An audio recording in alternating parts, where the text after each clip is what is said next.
Item, oh, hang on, just make sure we've done everything we need to. There is no extraordinary business. We've moved, councillor, we've covered this. I'd like to raise an item of extraordinary business.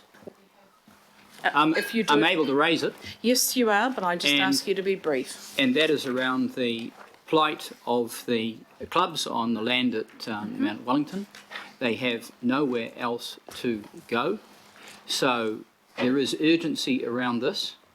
It would be highly desirable to have a report to council considering presenting the options. As it stands now, there has been no oversight on council's part over this matter. Yeah. And it is urgent Yeah. because we are talking about the destruction of clubs, potential sale of equipment, expensive equipment. Sure. Okay. We hear you.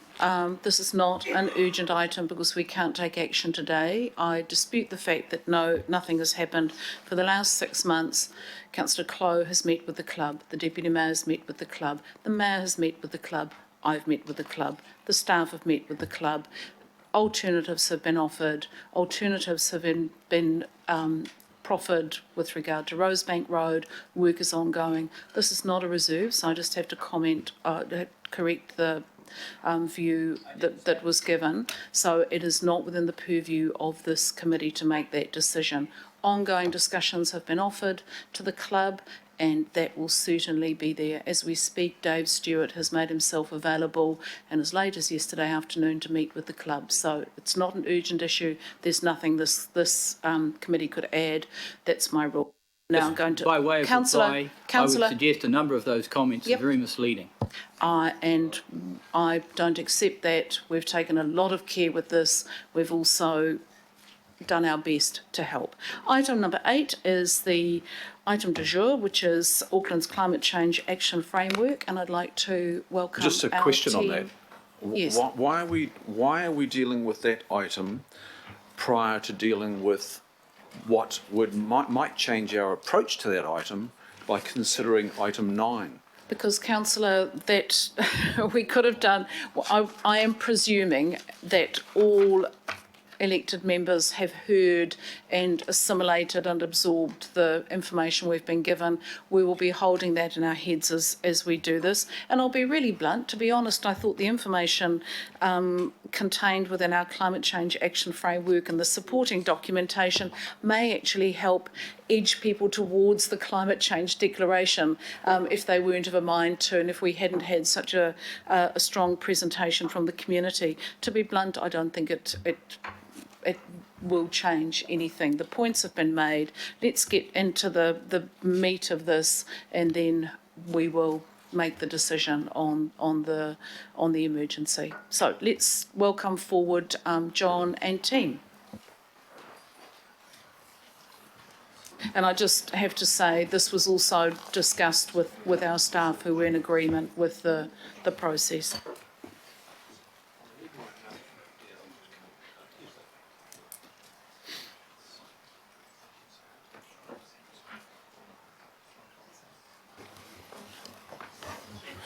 Get you to think. Kia ora koutou, Morena, ko John Moro Takangoa, ko Takotoronga, he Chief Sustainability Officer Ahau.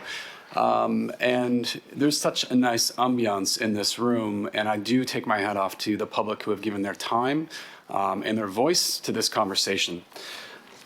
We're here to run through a very brief overview of this framework.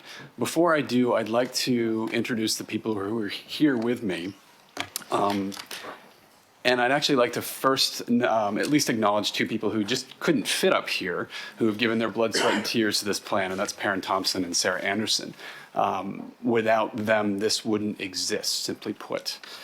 So I'm the Chief Sustainability Officer. We have Dr. David Hall, who's our co-chair of our independent advisory group.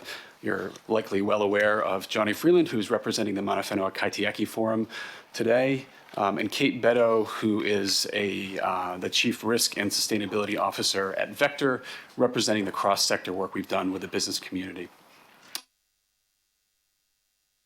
Before I actually get into the overview of where we got into, I think we start with the name. And I'd like to just pass over to Johnny to quickly take us through why Te Taruke a Tawhiri, and then we'll continue with the briefing. Tēnā tātou katoa, tēnei te mihi kia koutou o te kāhui rangatiro te kaunihira. I mihi kawana ki ngā ope hei whakarohia ngā wawata, ngā whainga I pānui te kaupapa o te Taruke a Tawhiri, nō reira tēnei te mihi. I just wanted to acknowledge our leaders gathered here on behalf of Council.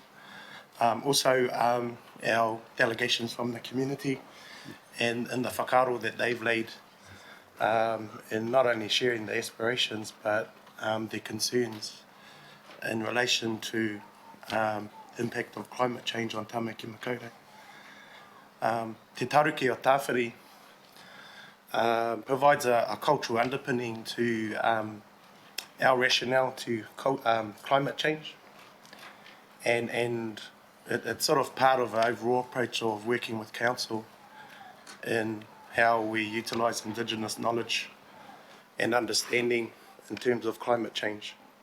Tangata whenua, Indigenous people have laid in the space for over 1,000 years, and through our observations and insights, we've got a good insight in terms of the changes of the environment over that window. And certainly we're seeing through the international literature a whole lot of work being done in other places, especially around the Pacific Rim, of looking to incorporate Indigenous knowledge, working with local communities, actually to bring that real practical knowledge to bear in a complementary way that actually works together with our Western science systems. So Te Taruke o Tawhiri refers to the struggles of Tawhiri Mātia, and Tawhiri Mātia is our primal ancestor associated with climate and weather. And what's being played out today is consequences of actions that happened prior to humanity, where upon the separation of Rangi and Papa through their children, Tawhiri decided he stood against the separation. And as a consequence of the separation, fought their siblings, Tūmatuenga and Tāne. Tūmatuenga being the primal ancestor associated with humanity. And as a consequence of Tawhiri losing that battle, if you like, he decided to take his place with his father, Ranginui, or our atmosphere. But one thing he did say upon defeat was that he would take out and avenge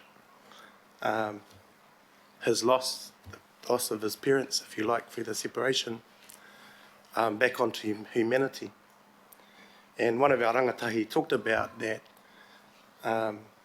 within the observation and of the environment over 1,000 years, there's natural cycles and cycles of change and climate, and what we're talking about is the human-induced impacts of climate change, and trying to make a distinction between the natural cycles and those other cycles that have been impacted on by human activity. So the climate action plan, if you like, in terms of providing a Māori cultural narrative, is we're witnessing the struggles of Tawhiri, his retribution in relation to human activity, and cause for us change in the same way from our community and our rangatahi have advocated for. Mana Whenua would further sort of suggest that we have a different view in terms of the context of emergency. We would suggest that our people have been in crisis for about 150 years as an impact of growth, population, Western development, and the impact on our whakapapa, our DNA, we are part of the ecology. And so the response, if you like, through the action plan is how do we look to achieve balance with Tawhiri and our whole ecological system in order to find harmony and balance moving forward. And in other places around the world, we're finding that other jurisdictions are starting to find solutions in Indigenous knowledge and systems and thinking. So in a little nutshell, that's actually the cultural narrative, embracing the term Te Tareke Tawhiri, the Auckland's Climate Action Framework. And it is about the action, it is about a real shift in thinking and behaviour. And certainly we come with a 1,000-year view. And as we talk through the detail, we also want to reference our Pacific whanaunga. We share whakapapa through the Pacific, and we're seeing the adverse effects of climate change on our Pacific whānau in the islands, and it has a direct impact amongst our whanaunga here in Tāmaki Makaurau. So from our Mana Whenua thinking and worldview, we see ourselves as a partner of council, and we want to be an active partner, not only about supporting the challenge around our response to climate change, but also how do we manaaki all our people of Auckland, which is a fundamental obligation of Mana Whenua. So kia ora tātou.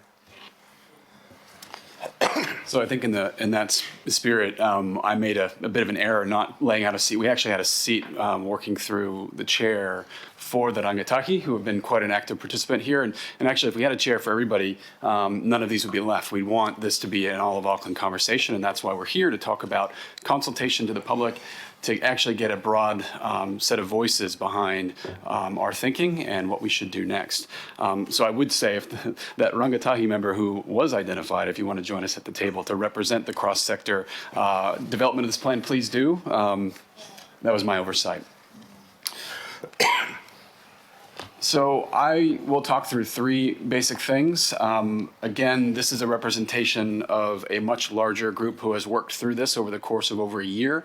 I will again pass to Johnny to talk through how this intersects with the work done by Māori and by Mana Whenua and Rangatahi and Mātāwaka. But I'll take you through just a couple slides before that. We'll talk about the story so far, what we've learned, what we've heard. There should be no surprises there because we've come to this committee in 5 workshops before this meeting. We'll talk a little bit about how we've arrived to this framework, how we've taken feedback on board, what the key moves are, and yes, what the actions are, because there are a number of actions in the plan or in the framework. We'll also talk through what's next, consultation questions, and the role of Auckland Council in delivery. So before I hand over to Johnny, just to remind you, what is the framework? 2 main things here. It sets a path to rapidly reduce greenhouse gas emissions and keep within 1.5 degrees of warming, which is the new 2 degrees, I suppose, and also prepare Auckland for the impacts of climate change. You'll be familiar with this very busy graphic about where we've come from and where we are. You'll note, again, that we have gathered insights from a wide variety of groups on the far left. That's not all-inclusive. We've gone through evidence gathering, testing of the evidence, developing the initial framework, working through online engagement with the public through an online platform we were trialing, workshops with local board on a few occasions, subject matter expert workshops. There we go. That makes more sense. Thanks. Just thought they're fine to use those chairs, and Fantastic. these women have been so central to this. It just felt very weird not having them there, John. I would So acknowledge just- the same thing, Madam Yeah. Chair. Thank you for that. A set of prioritization and consolidation of actions, development of some key focus areas, which are now key moves. We, at your request, held the Auckland Climate Symposium in March, which further pushed this out. 3 days of cross-sector engagement, focusing on ideas related to the plan and the framework, refinement. There are about 10 or more outcomes we've reported to you already from that framework or from that symposium. I don't need to go to the detail.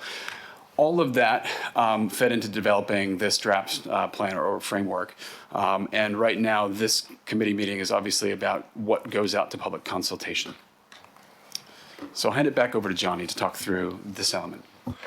Kia ora anō. I've pretty much spoken, if you like, and I'm mindful of time, the essence of what we framed through just the name Te Taruki or tāwhiri. These sort of slides just sort of speak a bit more to that. But for us, ko te hau te whenua, ko te hau te tangata is really the essence that we're talking about. The essence of the land and the vitality of people, and how do we bring balance to those elements. And certainly what that sort of manifests is in terms of the methodology or kaupapa we've been able to develop with John's team in framing the approach. I think one of the key things is that Mana Whenua share whakapapa to the whenua and the environment. We're just not a stakeholder for engagement and consultation. So climate change has a direct impact on that whakapapa. And in a real practical sense, we think about kauri dieback and what that may mean to the loss of kauri for te kawarau maki. That's a core part of their identity and their whakapapa. And so when we see the impact on whakapapa, it's an impact on our culture and identity and our existence as the people within Tāmaki Makaurau, because that's who we are. Within that, and I spoke earlier around our knowledge systems, which have been developed over 1,000 years, specific to Tāmaki Makaurau. And we have our kaitiaki obligations to that whakapapa, but also our obligations to manaaki or to care for all people that live within Tāmaki Makaurau. And it's something that through the forum we're sharing as the 19 individual Mana Whenua iwi of Tāmaki Makaurau. That just plays out within our own iwi-specific DNA and areas of interest. We see that complementing Council's obligations and responsibilities to Māori as a treaty partner, but also we recognise that your obligations as the stewards of Auckland are similar to our obligations of kaitiaki to Auckland, or Tāmaki Makaurau. So we have something in common that we can actually embrace together to support Auckland Tāmaki Makaurau. For us, I've really touched on those key principles around kaitiaki whenua, manaaki tangata, and whakamana te tiriti. In a diagrammic form, this is sort of how we see the circles around climate change, recognising both the role of the Crown and Council in terms of your kawanatanga stewardship and duty of care obligations through Article 1, but also our obligations and responsibilities under Article 2 as Mana Whenua, but recognising the rights and interests of all Māori within Tāmaki Makaurau as well. Applying a method or tikanga to the way we've worked around the plan is the forum itself has acted like a waharoa gateway to try to bring the 19 threads of each iwi together. And it's very similar to when you're navigating across 21 local boards. Mana and authority sit in a number of places, which is a healthy thing. But also being able to help develop the climate change action plan, actively participating in the engagement and consultation through the phases that John described, but also supporting the Mana Rangatahi Summit, the role of Māori subject matter experts, both in an academic and traditional knowledge sense, that have all had a role in contributing to framing the framework. But also moving forward, once the framework is adopted for consultation, our active role in working across the 19 Mana Whenua and supporting our mātā waka communities to be able to make comment and put submissions in through, given how important this kaupapa is. Being able to ensure, and a number of our rangatahi mentioned their role in participating in the decision-making process, not just about participating in consultation and engagement. And then what happens in that post-decision implementation phase around actioning and doing the doing part. So I've spoken around te taruki a tāwhiri around that cultural narrative. We've identified key anchor points within the framework to allow Māori content to sit, and that's consent garnered through all the work up to date. One thing that we also strongly recommend or suggest, which is in the draft, is the creation of a 11th key move, which actually is centred on the Māori specific elements that the other moves that can't quite embrace or align to. and we've called it Te Puawaitango Te Tangata, resilient Māori communities.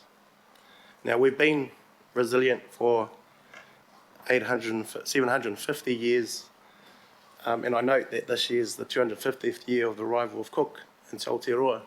So for us, the introduction of square system thinking, Western thinking, and we've been able to maintain our resilience in that 250-year period.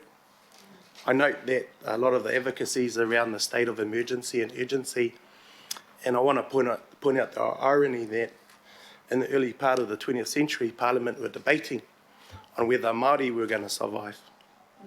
And there was a crisis around our survival. So the kōrero isn't new to us in the sense of emergency and urgency, but for us, the opportunity to create a shift, and we believe climate change is a take that can unify all of us as the people of Tāmaki Makaurau. And it's not about too much Māori stuff in this. This is about the reality of the survival of our whakapapa. And so we sort of see the focus on climate change as being really significant and a real game changer around race relations, around the role of Mana Whenua in terms of Tāmaki Makaurau. And if we want to use the analogy around nuclear-free New Zealand and start it on the street, this is what it could be in terms of a harbinger of change for Aotearoa. And so in terms of the work, the continued collaboration, how we weave the Māori elements through to the action, but also being able to recognise those impacts of climate change. And this is a real important point that the forum wanted to make in relation to our other Indigenous communities around Mana Whenua Kiwa, around the Pacific Rim, and especially our Pasifika whanaunga. We share DNA, we share whakapapa, we come from the Pacific, we are Pacific people. I was introduced to an interesting statistic in South Auckland from the Human Rights Commissioner, the Pacifica advisor, that 60% of Pacifica children in South Auckland are also Māori. So our whakapapa is reconverging because we're reconnecting in Tāmaki Makaurau. So it's not a Māori and Pacific, not a population focus, it's about whakapapa. And so drawing on the wider Indigenous knowledge systems, we've grown in 1,000 years within Tāmaki Makaurau, but that's off the back of 50,000 years in the Pacific. So all that knowledge sitting there to be harnessed and to be applied in the way we look after Tāmaki Makaurau. So that's pretty much our whakaaro from Mana Whenua perspective. And certainly we see our role in helping underpin the kaupapa as well as how we care for our people in Tāmaki Makaurau. Nō reira, tēnā tātou. So I'll take through just a few more process slides before we get to some questions from you, if there are any. But a couple things about what we've learned here. This should be no shock because we've shown you similar graphs and similar reports that have been launched, but we've learned quite a bit through independent modeling of our actions that are in the action plan on a reduction pathway to 2050. That's the left side. We've also learned quite a bit about what the impacts of climate change mean for Auckland, right down to some specifics, and those are the reports and the evidence on the right side. Those are both publicly, or I'm sorry, the right side's publicly available. We're still working on the modeling that will be part of the package of the climate plan or framework. What have we heard? We've broken this down into 3 basic stages because we've done a lot of listening before the formal consultation with the public might kick off. One is sort of a capturing views on priorities stage, kind of a scoping stage. There's an early appraisal stage about testing those actions and sort of the priorities. That was through till November. That should be 2018, I believe. And then the review stage, refining draft actions and actually scoping implementation, thinking about delivery, thinking about who's on tap to deliver those actions. That should be 3rd stage. What we've heard, it's hard, there's a lot of little words on the right side, but I think it's important to get a sense for some of the things that have come through from our wide cross-sector engagement. Things from using, focusing on our most vulnerable. Things like Te Ao Māori as a foundation for this work. Things like enabling diverse voices to influence change. So these are the things that we've heard and actually are embedded into the 11 key moves and the underpinning actions in this draft plan. But leave it to a bureaucrat to try to tell you what we've heard. I would like to instead go to some of the feedback we've heard from up south and some of our engagement with actual communities, and their voice speaks far more compellingly than ours on what's at stake here. We've heard a lot about that from the public today, but if I could just read that quote below, which says, with climate changes getting worse every day, I wonder, when I have my own children, will they get to see the things I once saw? I wonder if they could even swim where I once swam, or even worse, will there even be a future with them? As a child, you were told not to worry about this. This is adult things, so run along and go play with your friends.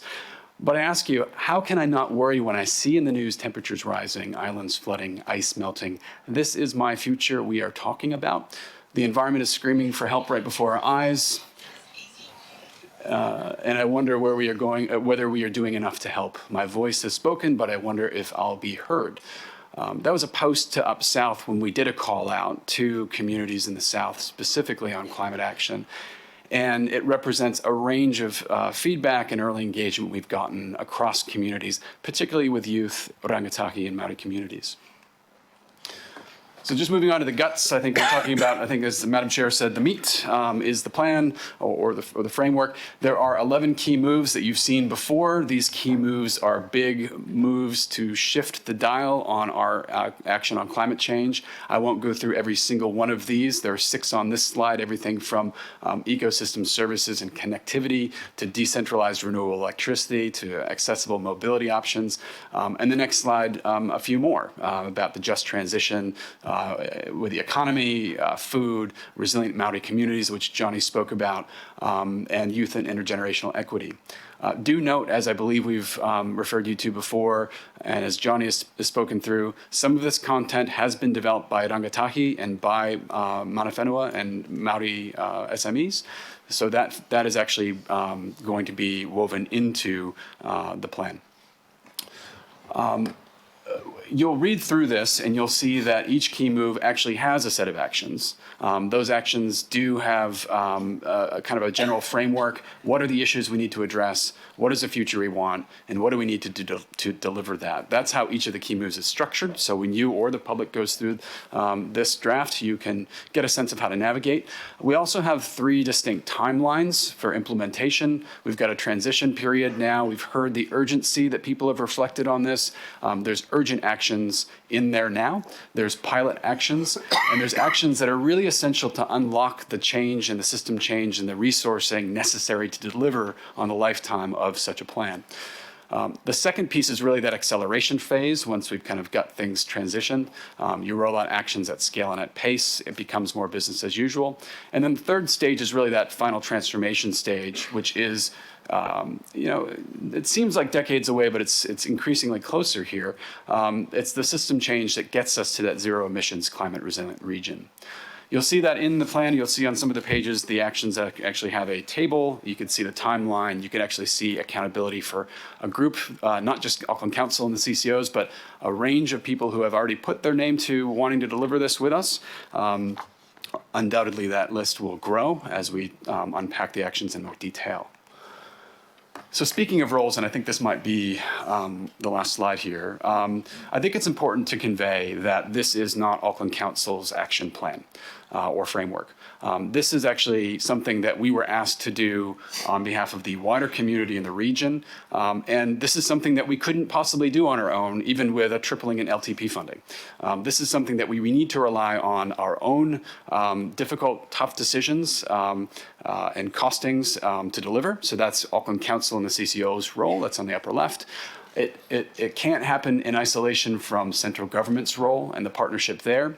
which we formally signed with them on this, with Aucklanders, who we've heard from, with private industries who are represented here on this table, and there are hundreds more who have been part of this, with community groups that we've been discussing and developing the plan with, and with academia and research institutions. And I'll just sort of tilt to my right here because Dr. David Hall is a member of one of those.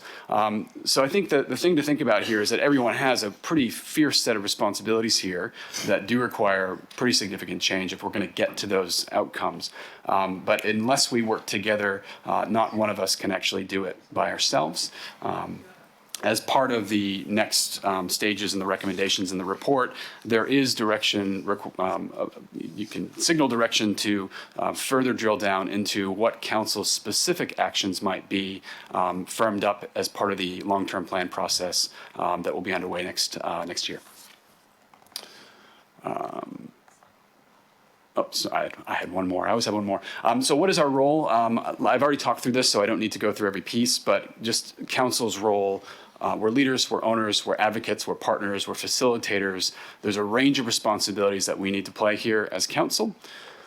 And then finally, the consultation approach, as spelled out in the paper, basically 4 things. One is that we're proposing a 4-week consultation period from 9 July to 9 August.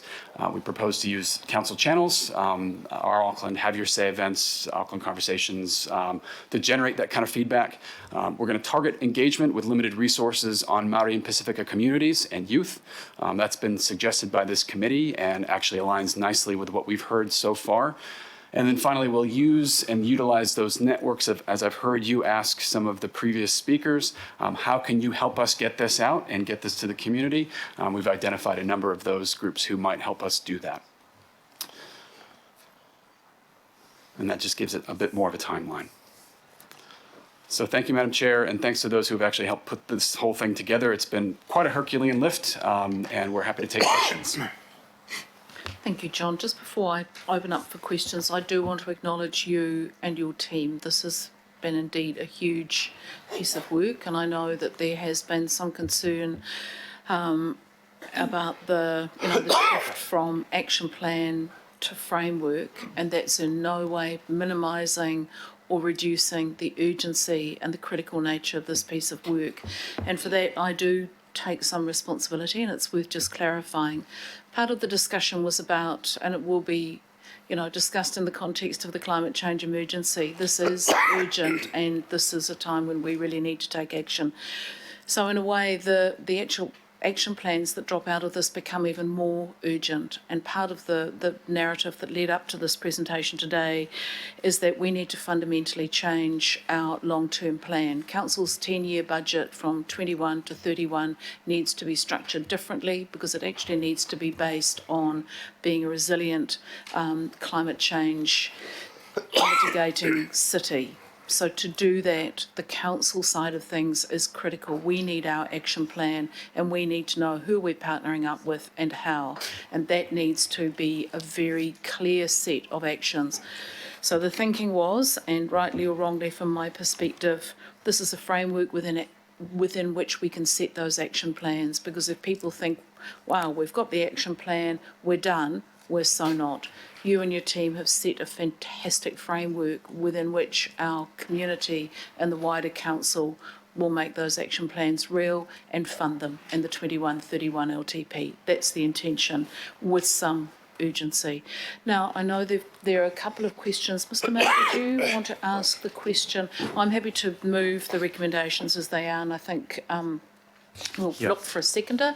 But Mr. Mayor, I know you wanted a question just around the time frame.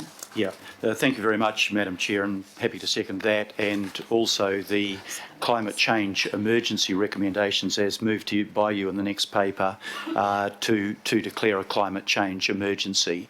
I fully support that. The question I've got, John, I know a lot of work has been done, but we've set down a 4-week period for consultation. This is perhaps one of the most complex and the most important issues that we'll address in the life of this and the next council.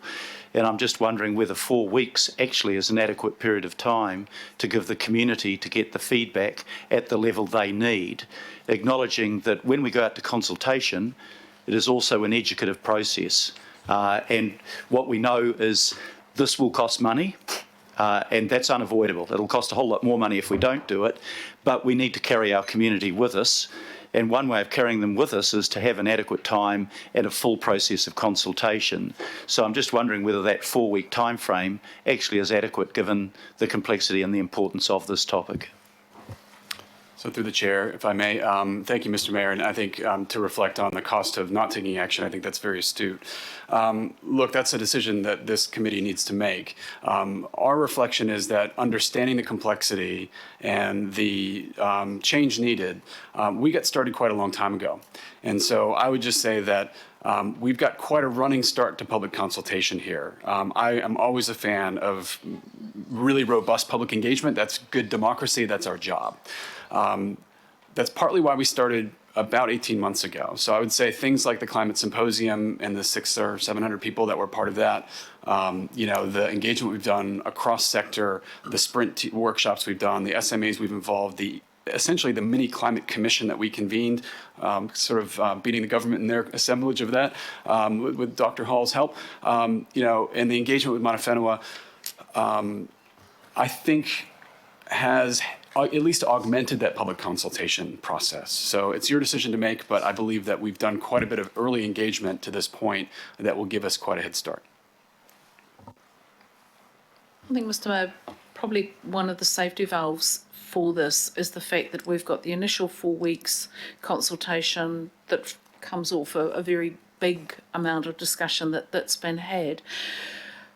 But this is not going to be signed off for several months, and because it's a digital plan, it gives the community a chance to keep feeding in. And my presumption is that the community and the people we've heard from today will keep feeding in their ideas for actions that can take place now, actions that are being developed by our local boards, and there's some fantastic local board content in here from what local boards are wanting to do. So, it's one of those things, maybe we should start with the 4 weeks. If it feels that we're just starting the conversation, we've got time. This is not going to be signed off before the election, so it's not a time critical. We need to, as with all good consultations, we should be open to change, we should be open to hearing from and responding to our community, and we should be open to making the very best of the discussion that we've started. So I think it might need to be a bit organic. Right, now I've got everybody. So I've got Councillor Walker, Newman, Simpson, Cashmore and Darby. Councillor Walker. I've got a few questions, and I think my first question goes to the issue that the Mayor raised around timing. I would totally endorse extending the time out, because what we've got is something that's quite complicated. It takes a while to get through it, and I would suggest that there needs to be time for collaboration. That is not just a mechanism where people put in their own submissions, but opportunities for them to actually collaborate and get together. So in that respect, in terms of organisations, did we speak and involve directly groups that are in this space? And I'm talking about Greenpeace, Friends of the Earth, Forest and Bird. There are a number of highly developed active groups that are actually trying to do stuff in this space. So have we engaged with them? Because they're not mentioned anywhere, and that's why I asked the question. Through the chair, I'll just look to my left and right to see. I know some of those groups we have engaged with quite extensively, but I don't want to commit to that until I make that clear. Maybe I can get back to you, Councillor, on who precisely we've engaged with. As part of your packet, there is an 88-page summary of our early engagement to date. That might give you a bit more detail to who we've talked to, when, what feedback they've given, and how that's helped influence the plan. Okay, and the other question I've got really goes to timing, and it goes to words. When I read words like, and I'm talking about key moves, enhance ecosystem services and connectivity. 2, make development and infrastructure climate compatible. Transform existing buildings and spaces. Deliver clean, efficient and accessible mobility options. And I apply a test as to whether a child or somebody out there that really wants to get stuck in can understand this. The short answer I get is no. Is it possible to make some fundamental changes to this so it is more action orientated and compelling and especially understandable? Yeah, Through the chair, I mean, undoubtedly, that's why we want to go to public consultation to get a sense of how it resonates. Some of that language has been developed with folks who have been engaged through the process with us, like those groups you've mentioned before. So, did we get it perfectly right? Obviously, that's probably a difficult task. I would also signal that those are the key moves. Those are big kind of levers. There's quite a bit of specificity under each of those. So if you wanted to kind of talk about what is required, what the actions are, who's on the hook and when, that's the next level down. And I'm hoping that those actually make more sense because those actions were developed with a wide group of cross-sector partners. They've been workshopped at this committee for 4 or 5 times, et cetera. And the other question I've got, and it's rather a big question, goes to the way that we've done this. And essentially, what we've done is we've combined mitigation and adaptation, and they're both in here together. And I've got some understanding around the subject, and I find it really difficult to understand, and I'm reasonably clued up. Do you not think it's actually better to have a focus on mitigation, that's stopping what's happening, and then as compared to that, adaptation? And I know that there'll be some relationship, but there's a lot of people out there that really want to do whatever they can and stop it, rather than having this blend. And I can understand that there is a move that might apply to both, but I find it very confusing. And in that respect, we did have a low carbon action plan, and that's been just jettisoned, and we've effectively lost a few years now.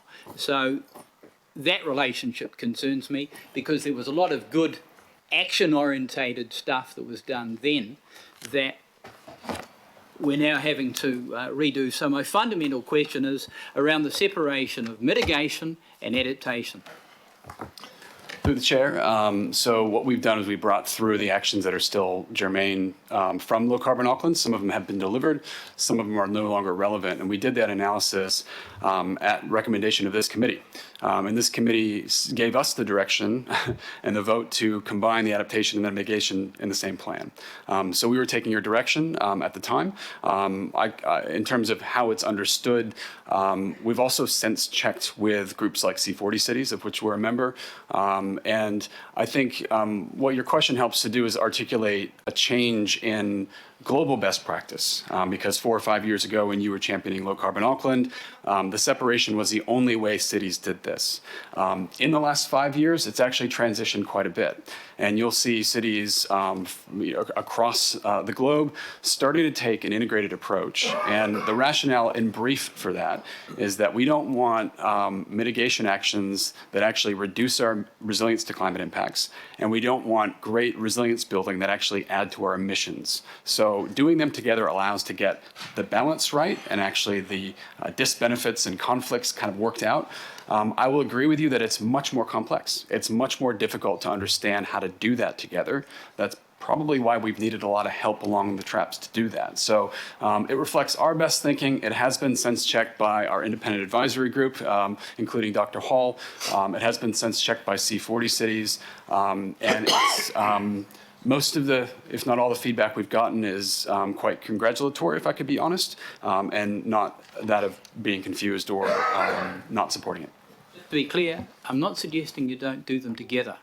What I am suggesting is in terms of the presentation, the way that people can relate to it is having some clarity so that it's not a mishmash, that's all. Through the chair, I think there's probably a lot of things we could do to make this much clearer through that process, including, I'm not a design person here, but I think icons, making it clear what's a mitigation, what's a adaptation, just to kind of keep people along the journey. So we'll work with you to make sure we can find a way to get that right so people can understand what the actions deliver, if that's agreed. Thank you, Councillor. And I know you've mentioned low carbon Auckland, still a very, very good document. But what we don't want to do is to make this a document that sits on a shelf. That's why if we take time to really get the actions costed and in the LTP, then there is no excuse not to do them. And I do, just while we're talking low carbon Auckland, I have to give big ups to Auckland Transport. Auckland Transport currently being kicked from corner to post at the moment in Auckland, and undeservedly, because out of all of our CCOs and council, Auckland Transport is one of the organisations that's pretty much ticked off every single requirement of low carbon Auckland in here. Things have moved on, there's a lot more work to do, but they have certainly put their minds to what they can do. And I just think sometimes we need to give credit where credit's due. So I've got Councillor Newman, you're next. Thank you, Chair. A couple of questions from me. John, look, firstly, I've a couple of times when you presented, you've really extolled the forthcoming zero carbon amendment bill, which is coming up. Now it's arrived, and that bill contains no enforceable climate change targets. So what I'd like you to do is I'll restate the question that I stated to Denise and to Greg earlier, is your thoughts on that bill, which doesn't actually include enforceable legal targets, and what amendments you would want to see to that bill. Through the chair, I think it would, I really appreciate the question, Councillor. I think it's very relevant to this discussion. I think it'd be premature to state what our position is on this, because we're in the current process right now of undergoing a check with our colleagues at Auckland Transport Water Care internally to the organization, and with some discussion with Mana Whenua about what our response should be and what our recommendations should be. That submission will come through this committee in July, and you will undoubtedly see, as early as you like, our early thinking on that. So we will, like I said, it's too early to say, but it would be very difficult not to have a position that makes it easier for Auckland to succeed. And if there are tweaks that the government needs to take on their current draft legislation, we'd likely be wanting to inform them to make sure that we're successful. I think it's fundamental. I don't think it's a tweak. Tweak's the wrong word. It needs to be completely changed. Next question. In the draft, it's talking about actions to deliver on key moves, including delivered targeted commercial, industrial and residential building refit schemes, retrofit schemes in the region. How does that practically get achieved if we don't provide for depreciation deductibility to price that? Through the chair. So look, there's been some work done on this as a potential opportunity. Part of it was kicked off by your questions at a previous meeting. I believe there's a memo that's been circulated. If it hasn't to you, I'm very happy to get it to you. I think it's more applicable to businesses is the general understanding of that. So, it's something we would look into as part of delivery of this. I think what the framework of the plan does is it actually helps that conversation get started. It provides the structure to be able to dig into those details. I think Andrew Eagles earlier from the New Zealand Green Building Council also said that it's helpful to find the distinction between investments in capital value that reduces emissions and those that don't, and referred to Green Star and Home Store.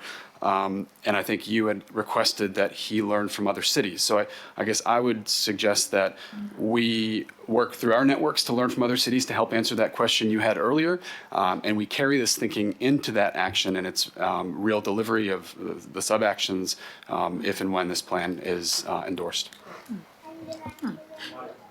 Yeah. But I think, Councillor, that's a really good example of the framework says the kind of things we need to do and what some of the critical changes might be. The action plan then says, I don't know, I'm making this up, the Property Council will lead a piece of work that will unpack the detail of exactly the point you're making. We'll understand what the blockages are. Advocacy to government will do this. That organisation will do that. The outcome will be resolved by, 2019 or something. We need the action plan sets out the steps, who's going to do them and by when. This is saying this is the kind of thing that'll make a difference. Action plan says what's going to happen. And I think it's probably expecting a little bit too much of the framework at this stage to have all that drop down detail. That's the bit that over the next 6-8 months we need to do and do with urgency. I've got Councillor Simpson next. Thank you, Madam Chair. John, look, thank you for your work. I, quite frankly, think this is more important than the climate emergency agenda item, because if you don't do something about it, you can say whatever you like, but if you're not tangible in what you do, you're not walking the talk.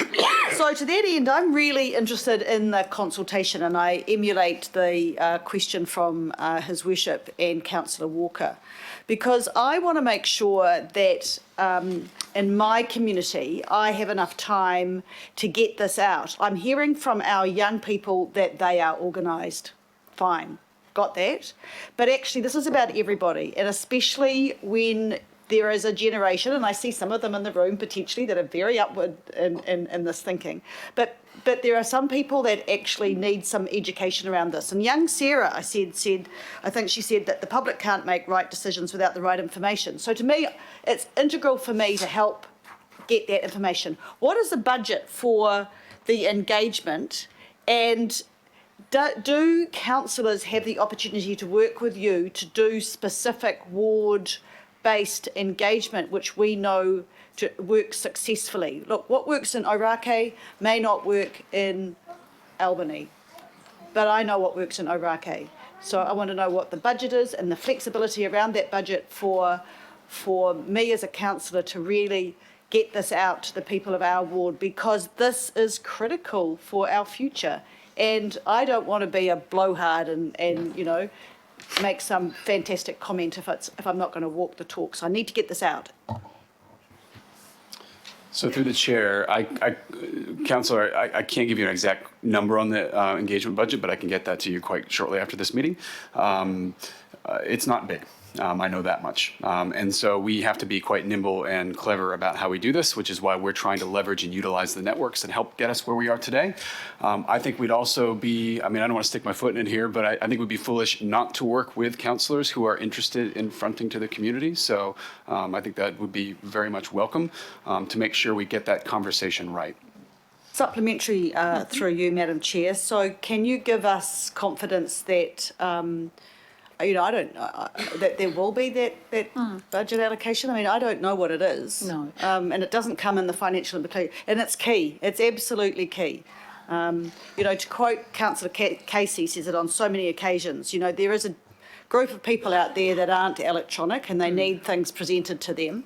And, you know, my ward is particularly heavy in that field. So I'm keen to do whatever it takes. So I don't want to hold anything up, but I want to have the time that's needed to get this out. This is something that every Aucklander should be responding to, every Aucklander. I agree.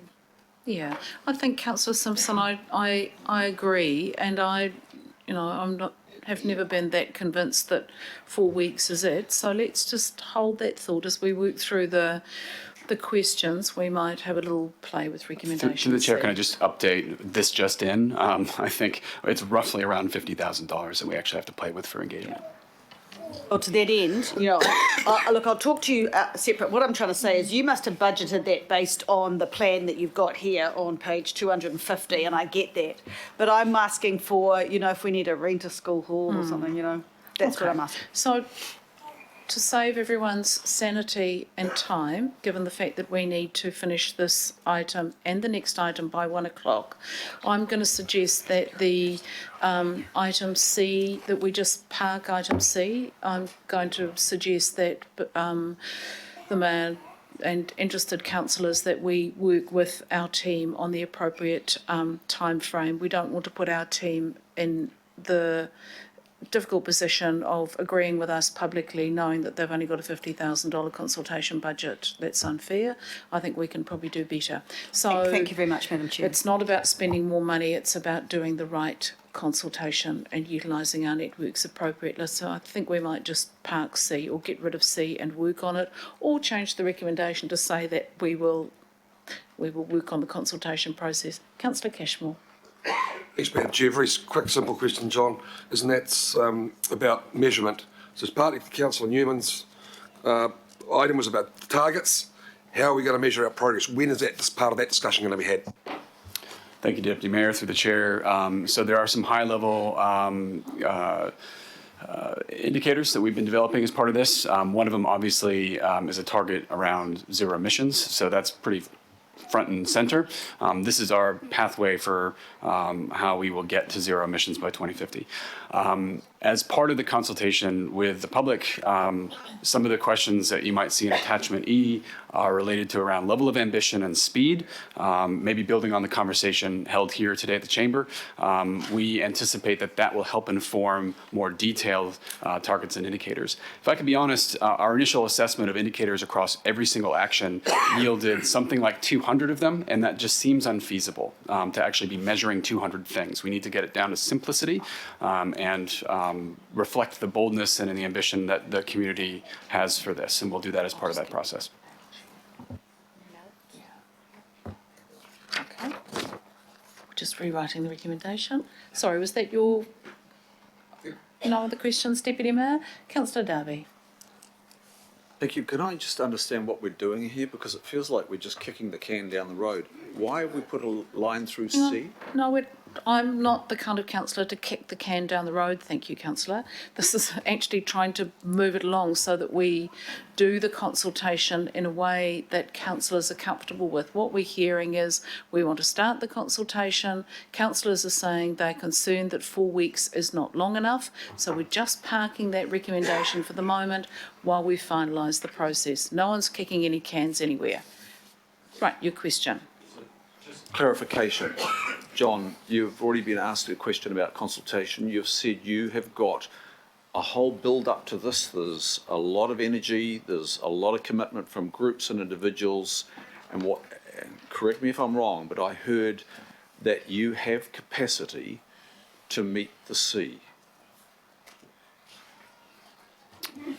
So through the chair, we've been planning to do this engagement for some time. So yes, we have the capacity to do that, whether it's at the standards that are being set or at the recommendations being made as part of this decision. I am unclear, but we have an approach we're proposing to you. And I think it is true, it reflects a high degree of engagement, quite regularly built with cross-sector events and workshops and hui that land us here today. So I think we are ready to go to public consultation in July. Whether that's a long enough period is yet to be determined by this body. So you've consulted the citizens engagement team on that, and they are of the opinion that we can do it in that period. And I also want to ask you, if you were conducting citizens engagement on a matter that was an emergency, how would you approach it then, if it was a matter of emergency?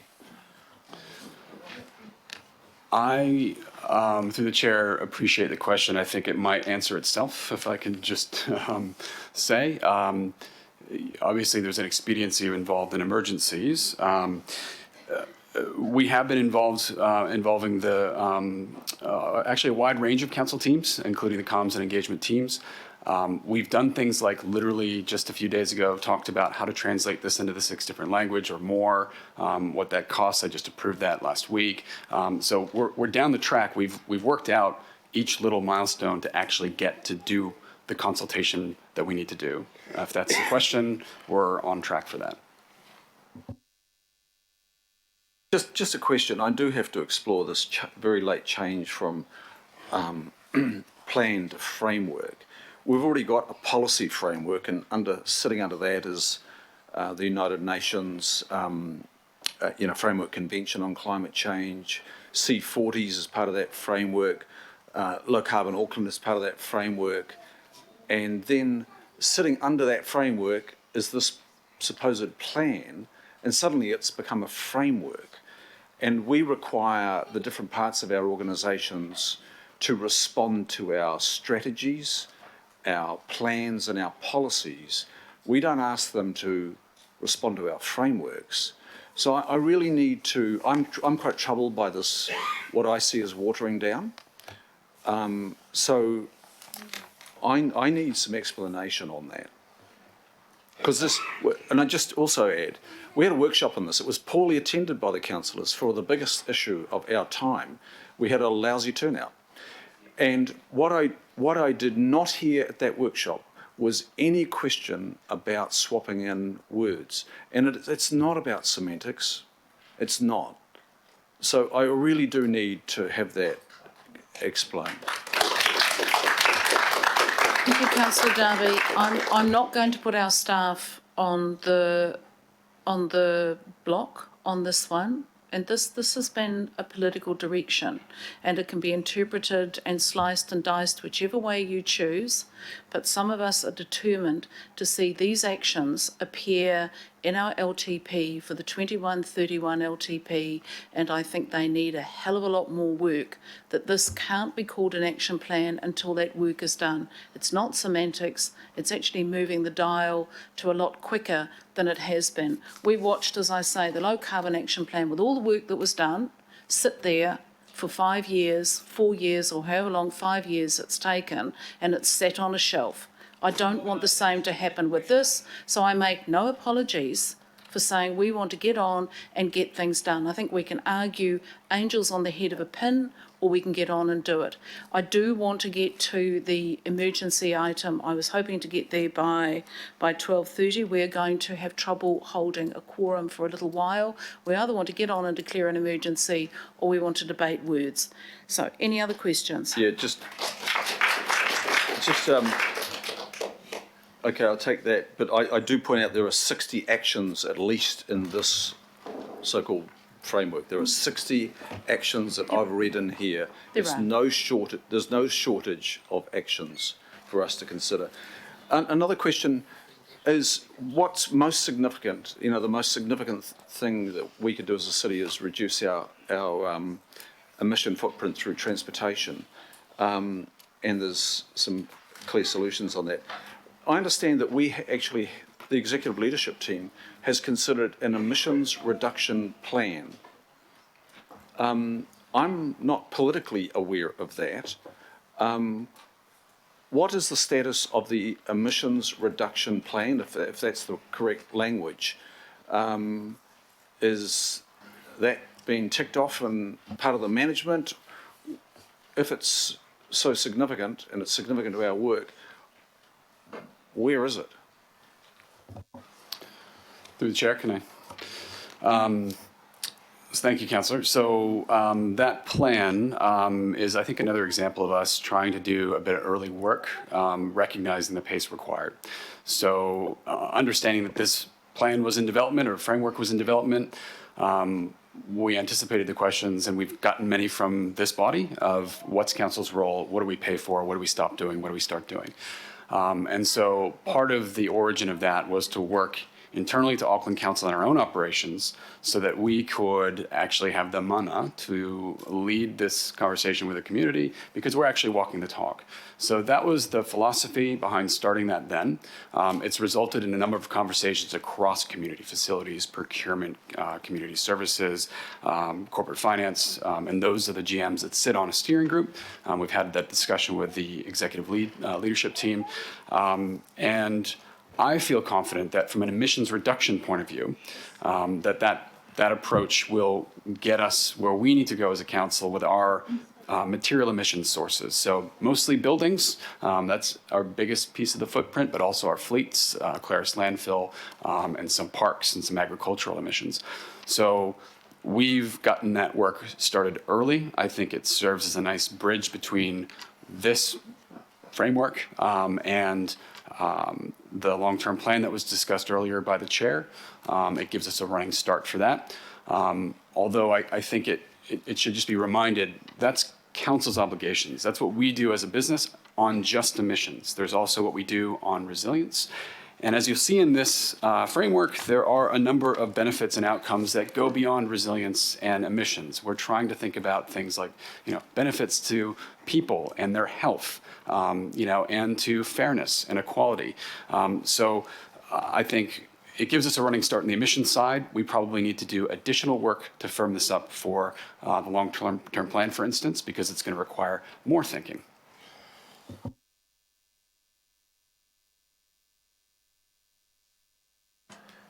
Tēnā koutou. Thank you, Johnny, for explaining the kaupapa of Tāwhiri. I understand you've spoken a lot about te ao Māori and the impact on it. I'm just wondering why it's not in the actual document at the moment. But what are the reasons? What led it to not being in the framework right now? Aroha mai. They are in the framework in the sense of we've created the anchor points. We've now got to complete the drafting of the actual information. Certainly, we're able to present to the previous workshop of the committee of anchoring because certainly the cultural narrative from a Mana Whenua perspective was really important. Certainly with the adoption of that's the name of the action framework is really critical. And the work going forward is actually then refining the actual information, because certainly there's other elements around the impacts of climate change on Māori, which are really important, alongside some of the getting down to the actions as well. So we've got the placeholders, the anchor points within the draft framework. We now need to complete the work of actually putting the content in there. Okay, so supplementary that it will be in there before July 9? Guaranteed? Yep. Yes. So my only other question is to the group, is because I'm really concerned about the growth of the city, the destruction on the moana or the oceans and the awa, the rivers and the hau, the air and the people. I'm just wanting it to be a bit punchier and stronger within the framework, but obviously I think it needs to go further, but the framework is good. I'm hoping the Māori content is gives it a bit more punch, because for the last 200 years the growth of the cities had huge impacts on our atua, on our environment. So we need to take action, and I believe people are the problem. It's actually you, me, we. It's us that have brought it to this point. So I'm just asking whether the rangatahi or part of it would be, and it's optional for councillors and IMSB members to take leadership and see if we could track our emission carbon, because we actually need to make the change right here. It's us that need to do it. And I believe if we don't, we're not real and committed to it and reducing our own emissions and leadership, then is that within the framework for us to take a lead? Do you want me to take that one? Do you? I'll respond from a Mana Whenua whakaaro and totally tautoko your whakaaro in terms of the problem is a human-centred approach. It's been a human-centred approach that's got us in this situation, and that's the heart of the narrative of Te Taruke o Tāwhiri. What we're advocating from a Mana Whenua perspective is a whakapapa-centred approach, where we are part of the ecology in order to achieve that balance. So certainly in terms of the tauira, our role models for our young people, action is at all levels, and what whānau can do with our tamariki at home and doing the parakore pins, through to iwi Māori organisations, through to others. So I think action and advocacy across a number of levels, but certainly for Māori, it's really about whānau, both from action and also the mitigation and adaptive approach, and using a Western term, but it's around minimising the impact on whānau and on whakapapa. So that's where we're coming from a Mana Whenua, and we'll support your whakaaro around being human-centred as part of the problem. And to the chair, I'll just add that the purpose of this approach is exactly that. Member Blair, I think it really sums this up nicely, where we want to create the space for every organization that's worked with us to this point and those who haven't to be able to see their role, their responsibility, their obligation to work with us to deliver the outcomes. That's hence the discussion about council's role in emissions. We need to do that work. Private sector, they've actually committed to doing some of that work. Mana Whenua is committed as well. So I think if we create the space for that, this framework can deliver each aspiration. I've just got Councillor Stewart and Councillor Casey, and remembering this is just prior to, we're just signing off to go to consultation, so there will be much debate about the actions coming after this. Councillor Stewart. Thank you. I have to apologise for that. I was actually trying to look when the timing is, and that's through the school holidays. So there's a couple of weeks of the school holidays, and that's one of the things that I think people in the community are always saying that school holidays isn't a really good time to have your says. So it really, probably, if you're going to start on the 9th of July, maybe you do need to extend it another couple of weeks out to make sure that everybody has an opportunity, because it's not only the young people, it's a lot of businesses and a lot of people are away at that particular time. So it's such an important thing, and I think, yeah, so thank you. Thank you, councillor. So we'll pick that up in consultation with those of us who want to design a good process. Councillor Casey. John, thanks for today's. It's been great work. The workshops were immense and the conversation's really just starting. And I'm going to raise the same issue I raised at the workshop, and that's one of the significant barriers to action at an individual level or a community level is poverty, that people are too busy putting food in the mouths of their kids to worry about anything else.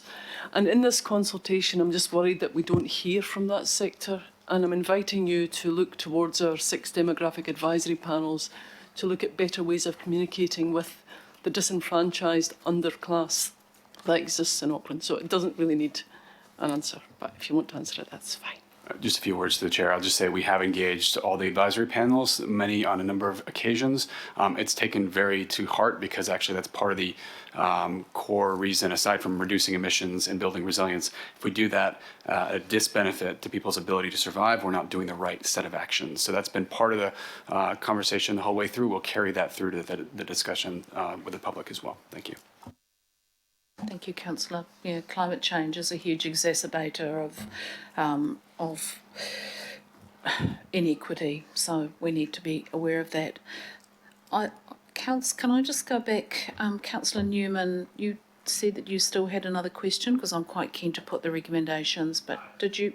We can. This is the start. I think, as was said, this certainly isn't everything. So I'm going to put the recommendation, noting the slight change, and with an undertaking to not kick any cans anywhere, unless into the recycling bin. We will work with the team to make sure that we get a really, really good consultation process, not putting your resources under strain, and being realistic and respectful of what you've done. So I'll put that. All those in favour, please say aye. You're actually putting what? Sorry, I need clarification. The recommendations. You're putting C, the whole lot. I'm putting the whole lot. Speaking turn. We've just done it, Chris. That's why I just said No one has debated this item. There's asked questions. Order, Madam Chair, Yeah. can we seek clarification? Yeah. You cannot interrupt a Yeah. vote. Yeah. So we will clarify. Hey, when did we councillor. take debate on the biggest issue of our time? Point of order, We Madam took Chair. a question. You cannot There was interrupt no a debate. vote. So Can you rule on my I'm point of order? ruling. We will move on, because we want to discuss the next item. Councillor, this is simply sending a report out into our community. It's actually the community we want to hear from. We've had many opportunities ourselves to input into this. People didn't It's turn now up to the our workshop. communities. It's now our community's time, and I think we need to Can I have respect for record, that. please? Was there any debate on this item beyond the questions? We Can I took just- questions and we took some comment. So I'm going to move on. So, okay, there was no debate on this item. Councillor, let's just be really clear. This is an item that is simply agreeing to send this out for consultation. Let's be, let's not. Our let's nuclear not free moment, overstate and there's this. no debate. So, well, people are. It's a shocker. Well, councillor, hang on a minute. Let's just breathe. It might be a shocker to you, but we've had many workshops on this. Councillors have participated. We've worked with our team. We've had individual meetings with our team. It's been reported consistently to this committee. Our job today is now to send this out to our community. I'm not too sure what it is that the debate sits around. We have set the process in motion. You're either supportive of doing this or you're not. And I think we now ask our community what they think. It's been moved and seconded, it's been voted on, and it's passed. We'll now move our item on the climate change emergency, and I'll just get the team to swap out.